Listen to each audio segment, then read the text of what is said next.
This is WJTV News Channel 12 at 6. Among hundreds of Civil War graves in Vicksburg, there's at least one that will catch your eye. Like many of its neighbors, it has a Confederate battle flag. But directly below it is the image of a camel. Yes, a Camel War hero. Confused? Well, Jacob Kittilstad will help you over the hump this Mystery Monday.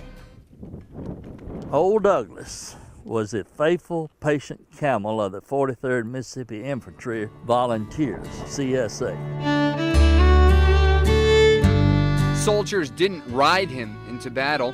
He didn't carry the guns or pull the cannons. Instead, Douglas the camel carried the extras, pots, pans, and musical instruments, and he carried them into the siege of Vicksburg. When I suggested to the men that we put a stone out here for Douglas, they said, "Oh man, we're not gonna put no stone out there for a camel with the other guys." I said, and I read them what this guy had wrote. Douglas was a dromedary camel and was given to Colonel W.H. Moore by Lieutenant W.H. Hargrave. Wayne McMaster is commander of Vicksburg's Sons of Confederate Veterans. He says the idea of camels spread during Western expansion, and it was a strategy favored by Jefferson Davis. Well, for one thing, he can do several days without water, and a mule and a horse is like a man. He's got to have a lot of water. And that camel can carry 450 pounds easily for about 12, 15 days without water. We say he was assassinated because some of the guys from Iowa got to looking at him and decided he needed to be killed. That death, some historians say, deeply angered and saddened groups of Confederate soldiers. But hold on, everyone knows the stereotypes about the animals. They spit, they're smelly, they're ugly, so why would anyone choose a camel as a mascot? He's still a big old baby. Good boy. Meet 2.5-year-old Frank and his owner from Rankin County, Give him a treat. Tony Godby. Hard to work out. Yeah. He is like a 7-foot Great Dane puppy. He comes when you call him and whistle.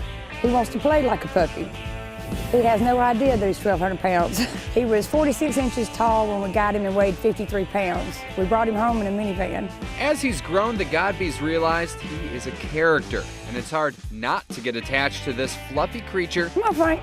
built for the harshest conditions. And taking a look at Frank's size, that begs the question, what is really buried at Cedar Hill Cemetery? That's just like these guys. These are memorial stones. They are here somewhere. But they talked about, well, the Confederate soldiers ate him. Well, they may have. This was done in June 27th, 1863. They've been in those siege lines for almost 40 days. After the Civil War, camel popularity declined, and before long, railroads would crisscross the country. But the story of Douglas endures as an oddity, but also an example of how an animal can carry more than just what's on its back.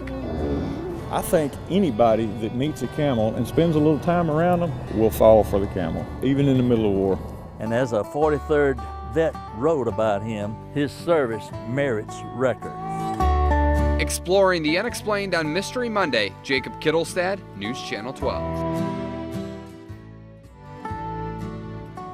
Interesting story. You can live here for a long time and never know about that. A lot of I asked stories. Ken South, he's never heard of that camel. Is that not an interesting story? Very much. Well, Douglas's grave, it's located at Vicksburg Cedar Hill Cemetery if you'd like to check him out. I'd like to go check that out. There we I know go. a lot of people like to go check that one out. Well, and if you have an idea for a story that would fit Mystery Monday, email us at mystery@wjtv.com. And thank you, Jacob.